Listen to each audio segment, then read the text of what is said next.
صحابہ کرام کے دور میں نماز چھوڑنے کا تصور نہیں تھا۔ عبداللہ ابن مسعود رضی اللہ تعالیٰ عنہ فرماتے ہیں ہم کسی گناہ کی وجہ سے کسی کو کافر نہیں سمجھتے تھے، لیکن جو نماز چھوڑ دیتا تھا ہم اس کو کافر سمجھتے تھے، ہم کہتے تھے یہ مسلمان ہی نہیں ہے۔ میں کہتا ہوں صحابہ اگر ہمارے زمانے کو دیکھ لیں تو کہیں گے کہ یہ کیا سارے کافر ہیں؟ وہ پریشان ہو جائیں گے، ایک وقت کی نماز پڑھی جا رہی ہے، دوسرے وقت میں کافر ہے۔ جمعے کے دن اسلام قبول کیا، اسی دن جمعے کے دن عصر میں دائرہ اسلام سے خارج، وہ حیران ہوں گے یہ کس قسم کے لوگ ہیں۔ فجر میں اسلام نہیں ہے، عید کے دن پھر کلمہ پڑھ کے مسلمان ہو جاتے ہیں، تو وہ حیران ہوں گے یہ کون سب، ان کو ہم کافر کہیں مسلمان کہیں؟ کیونکہ ایک ان کے زمانے میں ایک چیز ہوتی تھی، یا پڑھتا ہے یا نہیں پڑھتا، یا تو پڑھے گا یا جو پڑھ رہا ہے اس کا مطلب مسلمان ہے، نہیں پڑھ رہا ہے اس کا مطلب کافر ہے۔ منافق جو اندر سے کافر تھے اوپر سے مسلم، وہ بھی پڑھتے تھے، کیونکہ ان کو پتا تھا کہ اگر ہم نے نہیں پڑھی تو لوگ ہمارے اندر کے حال پر مطلع ہو جائیں گے۔ ابھی تک تو وہ جانتے تھے کہ اللہ کے سوا ہمارے دل کی حالت کو کوئی نہیں جانتا کہ ہم کافر ہیں یا مسلمان، لیکن اگر ہم نے نماز چھوڑ دی تو لوگ ہمارے دل کی حالت پر مطلع ہو جائیں گے، لوگ کہیں گے کہ یہ اندر سے کافر تھا اوپر سے مسلمان بنا ہوا تھا۔ میرے بھائی نماز بہت خوبصورت عبادت ہے، خدا کی قسم دنیا کے کسی مذہب میں تلاش کرو اتنی خوبصورت عبادت کسی مذہب میں نہیں ہے، یہ تو ویسے ہی پڑھنی چاہیے۔ نماز کا سب سے بڑا حسن یہ ہے کہ اس میں انسان صرف ایک خدا کے سامنے سر جھکاتا ہے اور سر سجدے میں رکھ کر سبحان ربی الاعلیٰ کے نعرے لگاتا ہے۔ یہ ایک ایسی لذت کی چیز ہے کسی غیر مسلم کو پتہ چل جائے وہ شرک اور بت پرستی سے توبہ کر کے آ جائے اس راستے پر۔ دنیا کے جتنے مذاہب ہیں وہ اپنی جیسی مخلوق کے سامنے جھکتے ہیں۔ ہندو بتوں کے سامنے جھک رہا ہے، 50 اور 100 روپے والے بنائے ہوئے بتوں کے سامنے جا کے جھک رہا ہے۔ عیسائی حضرت عیسیٰ علیہ السلام کے سامنے جھکتا ہے جا کے، اور سکھ کسی اور مزار کے پاس جا کے جھکتے ہیں۔ یہ اللہ کا کتنا بڑا فضل ہے کہ مسلمان نماز میں اللہ سے اقرار کرتا ہے ایاک نعبد و ایاک نستعین۔ کتنا مزہ آتا ہے یہ کہنے میں، اے اللہ ہم کسی کو نہیں پکارتے، ہم صرف تیری عبادت کرتے ہیں اور تجھ ہی سے مدد طلب کرتے ہیں۔ رسول اللہ صلی اللہ علیہ وسلم کیسا یہ دل لگا کے نماز پڑھا کرتے تھے۔ عبداللہ ابن مسعود رضی اللہ تعالیٰ عنہ فرماتے ہیں کہ ایک دن میں رسول اللہ صلی اللہ علیہ وسلم کے ساتھ رات کے وقت آپ کے حجرے میں داخل ہو گیا۔ یہ بچے تھے چلے جاتے تھے، بچوں پر پابندی نہیں تھی، شور نہیں کرو بھائی، کہ تمہارے فضائل شروع ہوئے اور تم نے شور کرنا شروع کر دیا، بیٹھو آرام سے۔ بچوں کے ساتھ بے تکلفی۔ کیا ہوتا تھا؟ عبداللہ ابن مسعود چلے گئے نبی کے ساتھ گھر میں، کیوں گئے ہیں؟ علم سیکھنے کے لیے کہ نبی کے رات کے معمولات دیکھوں۔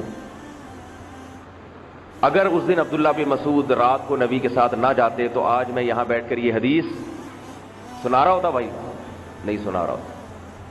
اتنا مزے کا واقعہ آج میں ایک ممبر پہ بیٹھ کے نہیں سنا رہا ہوتا، کوئی بھی نہیں سناتا، پتہ ہی نہیں ہوتا۔ عبداللہ ابن مسعود فرماتے ہیں کہ میں چپکے سے ایک جگہ لیٹ گیا، دیکھوں نبی رات کو کیا کرتے ہیں۔ نبی اٹھے، مسواک فرمائی، یہ بھی عبادت ہے۔ دنیا کے کوئی مذہب ایسا نہیں ہے جس میں عبادت سے پہلے دانت صاف کرنا ضروری ہو، صاف ستھرے۔ انبیاء کا وضو نیند سے نہیں ٹوٹتا، پانی کے چند چھپکے مارے آپ صلی اللہ علیہ وسلم نے، بس وضو نہیں فرمایا، اس لیے کہ نبی کا وضو سونے سے نہیں ٹوٹتا۔ کھڑے ہو گئے، فرماتے ہیں میں نے بھی آپ کی اقتدا میں پیچھے کھڑا ہو گیا، اور کھڑے ہوئے عبداللہ بن مسعود لیفٹ سائڈ پہ بائیں طرف، نبی نے کان سے پکڑ کے دائیں طرف کر دیا۔ اس سے ایک اور مسئلہ پتہ چل گیا کہ جب ایک امام اور ایک مقتدی ہو تو مقتدی کہاں کھڑا ہوگا؟ ہمارے حضرت فرماتے تھے کیا مزہ آیا ہوگا حضرت عبداللہ بن مسعود کو جب نبی نے ان کا کان پکڑ کے کھینچا ہوگا۔ صحابہ کو اتنی محبت تھی۔ ابو محذورہ رضی اللہ تعالی عنہ بچے تھے، غیر مسلم تھے، اسلام قبول نہیں کیا تھا، لیکن جب مسجدوں سے اذان کی آوازیں گونجتی تو وہ بھی اذان دے کے کفر کی حالت میں ہی اذان سیکھ گئے تھے، شوق میں۔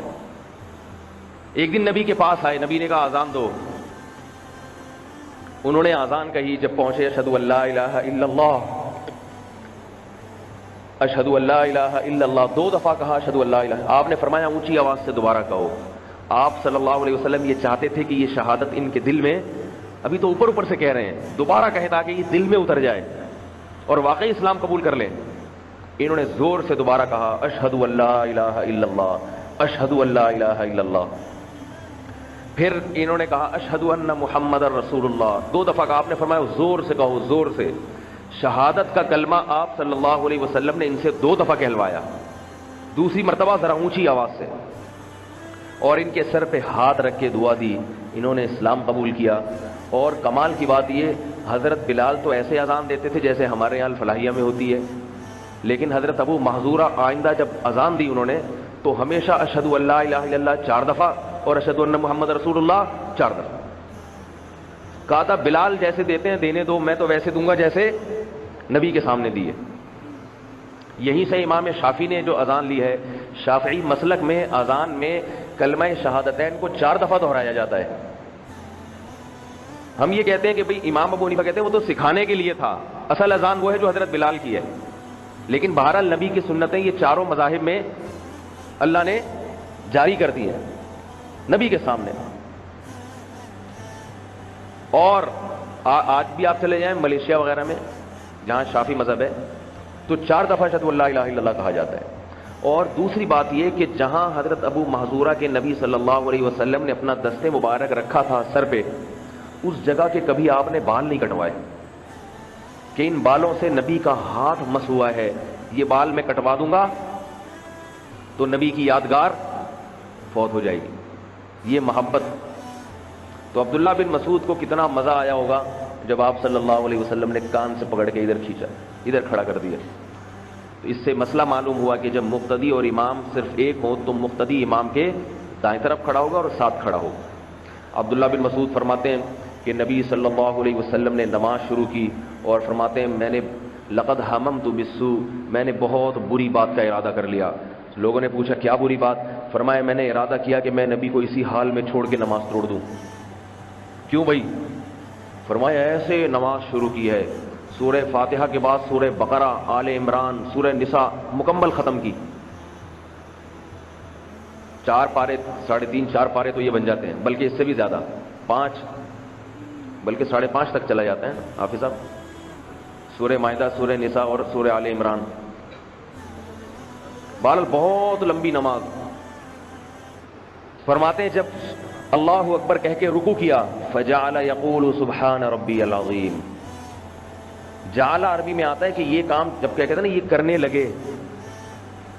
لگے یہ کام، تو یہ کہنے لگے سبحان ربی العظیم۔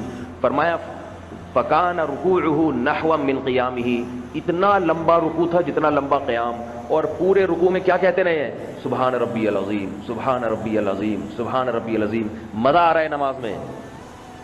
جس رب نے پانی سے غلیظ قطرے سے بنایا، جس رب نے ماں کی چھاتیوں میں پیدائش کے وقت 2 چشمے جاری کر دیے، جس رب نے آسمان سے بارشیں بنا کر زمین سے تناور درخت پیدا کیا، تو اس رب کے سامنے جھکنے کا مزہ آئے گا کہ نہیں آئے گا؟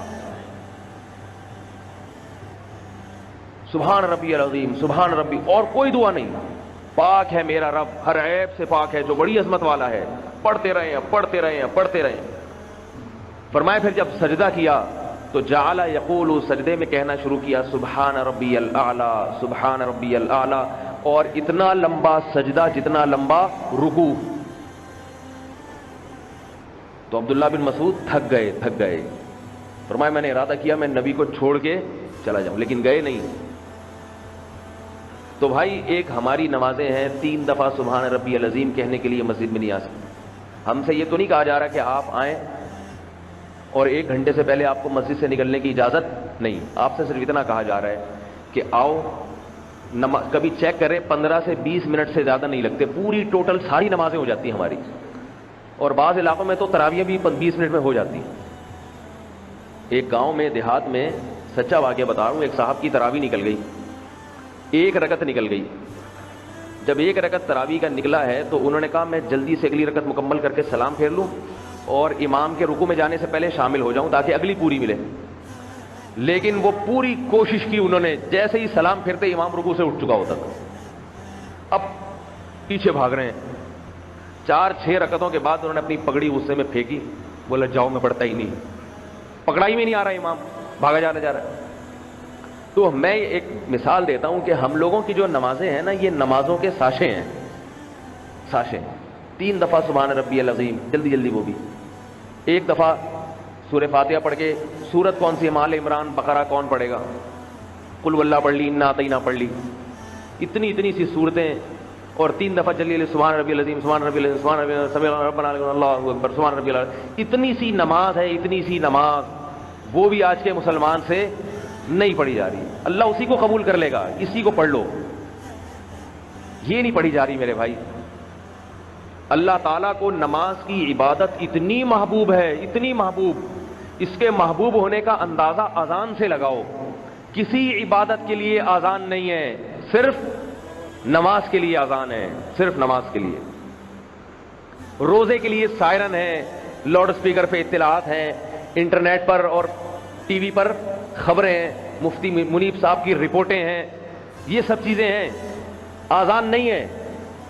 حالانکہ رمضان سال میں 1 دفعہ آتا ہے، تو 1 دفعہ اذان کوئی مشکل کام نہیں ہے. آ جاؤ روزے کی طرف، حی علی الصوم ہونا چاہیے تھا، نہیں. حج کے لیے اذان نہیں ہے، حالانکہ آسان تھی، زندگی میں 1 دفعہ ہے، سال میں 1 دفعہ ہے. زکوٰۃ کے لیے اذان نہیں ہے. نماز تو دن میں 5 دفعہ ہوتی ہے. اللہ نے کہا 5 دفعہ بلاؤ، 5 دفعہ بلاؤ ان کو. اور بلاؤ بھی کیسے؟ یہ نہیں کہ نماز کے لیے آ جاؤ، نا نا نا نا نا. پہلے تمہید باندھو، تمہید. اللہ اکبر، اللہ اکبر 2 دفعہ، پھر اللہ اکبر، اللہ اکبر 4 دفعہ. اس کے کان میں یہ بات پڑھنی چاہیے کہ سب سے بڑا کون ہے؟ اللہ. کیونکہ اللہ کو معلوم ہے کہ روزہ کاروبار سے نہیں روکتا، زکوٰۃ کاروبار سے نہیں روکتی، حج نہیں روکتا، نماز کاروبار بند کروا دیتی ہے. نماز نیند کو قربان کروا دیتی ہے. نماز خواہشات کو کچل کے رکھ دیتی ہے. نماز میں پاک رہنا پڑتا ہے، بد نظری سے بچنا پڑتا ہے. جو بد نظری کرنے والا آدمی، فحش چیزیں دیکھنے والا آدمی، وہ نماز نہیں پڑھ سکتا. اور بار بار آنا ہے. اتنا مشکل کام کہ اس کے مشکل ہونے کو اللہ نے خود مشکل ہونا قرار دے دیا. فرمایا وَإِنَّهَا لَكَبِيرَةٌ إِلَّا عَلَى الْخَاشِعِينَ، یہ بڑا مشکل کام ہے سوائے ان لوگوں پر جو اللہ سے ڈرتے ہیں. اللہ نے خود بتا دیا بڑا مشکل کام ہے. لیکن محبوب کتنا ہے اللہ کو. ہر دفعہ مؤذن سے کہا اللہ اکبر، اللہ اکبر، بار بار. ہم سن کے عادی ہو گئے ہیں، اس لیے اب سنتے نہیں ہیں. لیکن اللہ اپنی پکار پہنچانے کے عادی نہیں ہوئے. اللہ نے یہ نہیں کہا کہ مؤذن صاحب تم 20 سال سے اذان دے رہے ہو الفلاحیہ مسجد میں، یہ لوگ سن کے عادی ہو گئے، اب ان کو سمجھانا چھوڑ دو. نا نا نا نا. اللہ نے کہا سمجھاتے رہو، سمجھاتے رہو، ان کے کان میں میری کبریائی پہنچاتے رہو. یہ تھک گئے، میں نہیں تھکا. ہم تو تھک گئے. ہم تو اب تو اذان ہوتی ہے کوئی سنتا ہی نہیں ہے. روٹین کی چیز بن گئی بھائی، وقت ہو گیا تو ہونی ہے. یہ تو ہمیں کیا کہہ رہا ہے کیا نہیں کہہ رہا، ہم تو اپنے کھانے میں لگے ہیں، اپنی باتوں میں لگے ہیں. ہمیں کیا. ہم اگر کسی کو 1 دفعہ بات سمجھائیں، 2 دفعہ سمجھائیں، وہ سننا چھوڑ دے تو ہم کہتے ہیں چھوڑو، اس پہ محنت کرنا فضول ہے، اس کو نہیں سمجھاؤ. لیکن اللہ بھی یہ کہہ سکتے تھے کہ چھوڑو ان الفلاحیہ والوں پہ محنت کرنا فضول ہے، ان کو دوبارہ عصر کے لیے اذان نہ دو. ٹائم سب کو پتہ ہے، آنا ہوگا آ جائیں گے، نہیں آنا ہوگا نہیں آئیں گے، جائیں. عصر میں پھر اذان ہوگی، پھر کلمہ شہادت اشہد ان لا الہ الا اللہ، معاہدہ یاد کرایا جائے گا کہ تم نے اللہ سے معاہدہ کیا ہے کہ اللہ کے سوا کوئی عبادت کے لائق نہیں ہے. تو جب اللہ ہے عبادت کے لائق تو آؤ نا، عبادت کیوں نہیں کر رہے؟ اشہد ان محمد رسول اللہ، تم نے یہ شہادت دی ہے کہ محمد اللہ کا پیغام لے کے دنیا میں آئے ہیں، ان کو سفیر مانتے ہو. تو سفیر کی بات تو خود بھیجنے والے کی بات ہوتی ہے. تو محمد صلی اللہ علیہ وسلم نے جب 5 نمازیں پڑھی ہیں، وہ تمہیں بتا کر گئے، تو ان کی بات کیوں نہیں مان رہے؟ اتنے سارے معاہدے یاد دلائے جاتے ہیں. یہ بتایا جاتا ہے کہ کاروبار اور بیوی بچے چھوٹے، سب سے بڑا کون؟ اللہ. ساری تمہید باندھنے کے بعد پھر بلایا جاتا ہے حی علی الصلاۃ، آؤ نماز کی طرف. اب اتنے معاہدے انسان کو یاد آ گئے اور اللہ کی کبریائی بھی یاد آ گئی، تو انسان پریشان ہوتا ہے کہ جانا چاہیے مجھے، لیکن دل نہیں مانتا. بہت سارے کام کو انسان صحیح تو سمجھتا ہے، مگر اس کے کرنے کا دل آمادہ نہیں ہوتا. اس شوگر کے مریض کو آپ کہیں مٹھائی نہیں کھاؤ، اسے پتا ہے کہ صحیح حکم دیا ہے مٹھائی نہیں کھاؤ، لیکن دل کیا چاہتا ہے؟ کھا لو. تو اتنے سارے معاہدے اللہ نے یاد دلا دیے، اللہ نے اپنی کبریائی کا اعلان کروا دیا. اب اللہ کہہ رہے ہیں آؤ، آپ کہہ رہے ہیں اللہ آنا تو چاہیے لیکن دل نہیں چاہ رہا. اگلے جملے میں اس کا جواب دیا حی علی الفلاح، حیال کامیابی کی طرف بلا رہا ہوں. کامیابی کی طرف آنے کا کس کا دل نہیں چاہتا بھائی؟ کہیں بالو شاہی بٹ رہی ہو، جلیبی بٹ رہی ہو، آپ ماں بچے کو بلاتی نا آجا آجا، بچہ کہتا ہے پھر اماں بیٹھ کے ہوم ورک کرائے گی، پھر ٹینشن دے گی. تو ماں کہتی ہے بیٹا ادھر آجا، جلیبیاں بٹ رہی ہیں، آجا عیدی مل رہی ہے، بھاگا بھاگا جائے گا. تو اللہ بھی بتا رہے ہیں کہ میں جو تمہیں بلا رہا ہوں نا، میری عبادت تو ہے مگر حقیقت میں عبادت نہیں ہے، بلکہ تمہاری کامیابی ہے، تمہاری فلاح، بہت بڑی کامیابی کی طرف بلا رہا ہوں. آؤ سجدہ کرو، دیکھو کتنا نوازوں گا میں تمہیں، بہت دوں گا بہت. چہرے پہ نور آتا ہے نمازی کے، دل میں سکون آتا ہے. یہ تو دنیا کی چیزیں ہیں، آخرت تو بہت بہت بڑی ہے. اللہ تعالیٰ نے قرآن مجید میں ارشاد فرمایا کہ قیامت کے دن بہت سے لوگ ہوں گے، یوم یکشف عن ساق ویدعون الی السجود فلا یستطیعون. اللہ اپنی ایک کسی صفت کی تجلی فرمائیں گے تو جتنے بھی مسلم ہیں، مسلمان ہیں، نیک لوگ ہیں، وہ بے ساختہ ہو کے سجدے میں گر جائیں گے. اس وقت سجدے میں ان کو لطف اور مزہ بہت آئے گا کیونکہ اللہ کا دیدار ہوگا. لیکن اللہ فرماتے ہیں کہ کچھ لوگ ایسے ہوں گے جن کو سجدے کی توفیق نہیں ملے گی. وہ سجدہ کرنا چاہتے ہوں گے مگر کر نہیں سکیں گے. دنیا میں تو وہ سجدہ کرنا چاہتے ہی نہیں تھے، دنیا میں تو کوئی بھی نہیں چاہتا سجدہ کرنا، لیکن پھر بھی کچھ کر لیتے ہیں، کچھ نہیں کرتے. جنہوں نے دنیا میں کیا، اللہ فرماتے ہیں یدعون الی السجود وہم سالمون، ان کی کمر تختے کی بنا دی جائے گی، سجدہ جھکنا چاہیں گے جھک نہیں سکیں گے. اور اللہ ان کو یہ کہیں گے کہ یہ وہ لوگ ہیں جن کو دنیا میں سجدے کے لیے بلایا جاتا تھا اور ان کی کمر تختے کی نہیں تھی، کمر جھکا سکتے تھے میرے سامنے آ کے، مگر تکبر، کاروبار، دولت، دنیا، بیوی بچے، بزنس، یہ ساری چیزیں ان کو میری یاد سے غافل کرتی تھیں. آج جب شوق میں سجدہ ہو رہا ہے، آج جب سجدے میں مزہ آ رہا ہے، ایسا مزہ کہ جو دنیا کی کسی چیز میں نہیں ہے، اس مزے سے میں تمہیں محروم کر دوں گا. یہ مزہ میں صرف اس کو دوں گا جس نے میرے سجدے کے لیے دنیا کے مزوں کو قربان کیا ہو.